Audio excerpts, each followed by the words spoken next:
Your guide is Crazy Horse. Can you explain what it's like to work with him? Love to. The first thing is we work with him in different ways. It's a formal way of working with him when it's in deep trance. We work when I'm doing readings, working with him constantly where the information just flows. But aside from those two, we work with him all of the time. It's non-stop. Indeed, with our counsel, they're all popping in and out of both of us at all times. So what I'm saying, at the level we work at, the flow of information is constant. Now, the most dominant with me, quite clearly, is Crazy Horse, because he's my guide.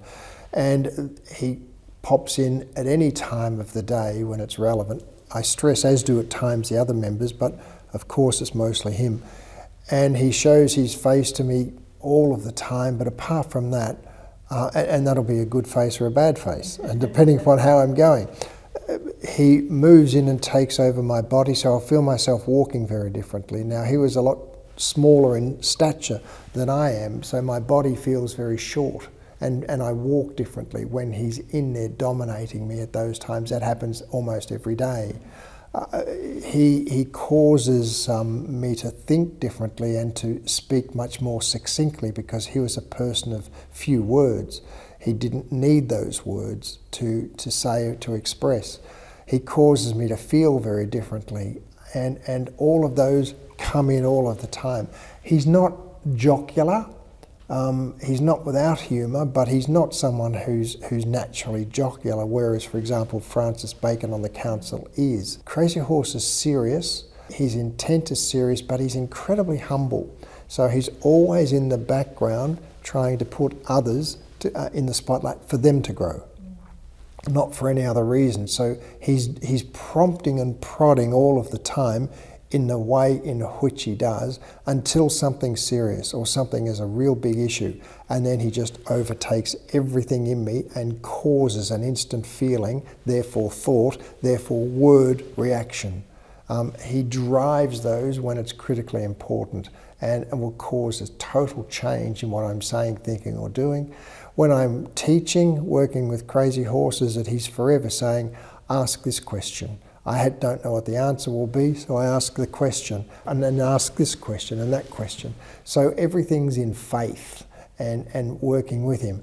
He's talking to me, he's showing himself in front of me, and he's driving so much of what I feel, not only when we're formally teaching, but just in the ordinary course of living. So what happens is you just form such I use this term loosely, an intimate bond with your guide, in this case for me, Crazy Horse, a total love, a total trust, and a knowing that he's always there, and he's someone in whom I have a total belief and conviction of his knowledge and of his rightness. And if I wanted to question it, I would look back through my life and say, with hindsight, he's never been wrong.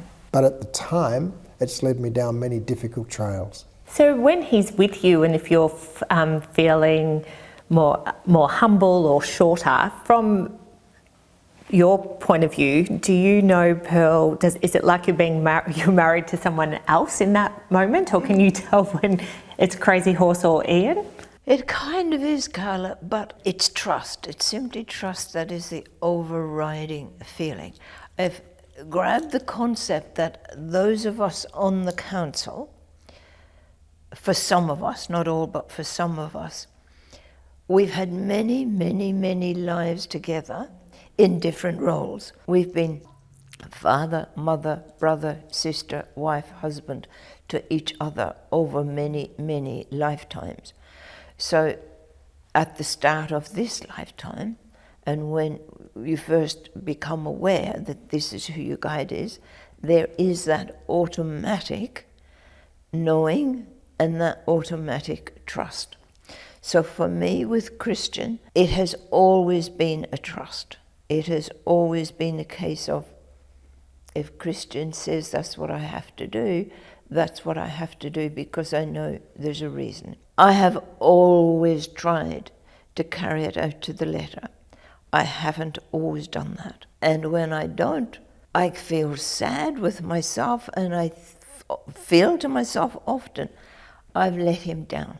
I've let him down. I haven't done this to the letter. Christian Henneman is a deeply, deeply committed entity, man to the task of what he's doing, like all council members are. But he was, of course, the father of homeopathy. He was the father, alongside Sigmund, of emotional illness, not often understood to be that. So Christian is all about emotions. He's all about what causes people to do what they do. And I'm all about that. From a very early child, that was my interest in life. Watching people, observing people, why do they behave the way they do? And very often saying to myself, why do I always feel the odd one out? I don't fit here. But that's been the story of life, because I didn't fit. It was as simple as that. But he's a hard taskmaster. Some would say I am too. I demand a lot of myself and I demand a lot of other people. So like attracts like in that way. He's an immensely loving entity. And when somebody is really in trouble, genuinely in emotional trouble, and wanting assistance, or consulting me in that state, and he's working with me, his softness and his gentleness and his wisdom is unparalleled. But when you're not doing what he expects you to do, when you're avoiding, when you're cheating, when you're lying, when you're manipulating, he takes no prisoners. And he's the same with me. He demands a lot, and he demands it now. I want this now. I try to give that when I can. He's always there. I don't see him as Ian does Crazy Horse. I very, very rarely see him, and sometimes I get very miffed about that and ask him to show himself more. He doesn't. It's just all feeling. It's all feeling. I can feel annoyed about something. Something's happened in my own life, in my own family or whatever, and I feel annoyed about it. And I'm thinking in my head, I'm going to do this, I'm going to say that, and that immediately dissipates. And I get this entirely other feeling, which is a very soft, gentle feeling. No, I need to do this. That will be Christian just taking me over and going, no, put that aside. That's the human frustration. That's the human anger. That's the human whatever. That's not what you need to do right now. So it's a constant advisory role to me to behave myself, and I'm always aware of that. I can only describe him as a best friend who's always there, but you never see him. I wish I did see him more. When we were working in the UK, and it was actually on the crop circles, and we were doing a lot of trance. Hour after hour of trance, and an hour of trance, a break, a cup of tea, an hour of trance. And we were working, Christian, working, and I said, Christian, I have to stop. I have to get a cracker and a cup of tea. Would you like a cup of tea, please? And he said, well, I would if I was there, but I'm not. And it was a really profound moment to me, and it's one that I'll never, ever forget, because it brings tears to me now, because it made me realize I don't know who's me and who's him anymore. And that was nice. For more spiritual knowledge, remember to subscribe. If any of the information Ian and Pearl spoke about piqued your interest, make sure you like and comment on this video below. There's so much knowledge and advice being delivered from Spirit to you via this channel. Healing your physical and emotional pains will guide you towards a more loving and meaningful life. This is the Spiritual Renaissance.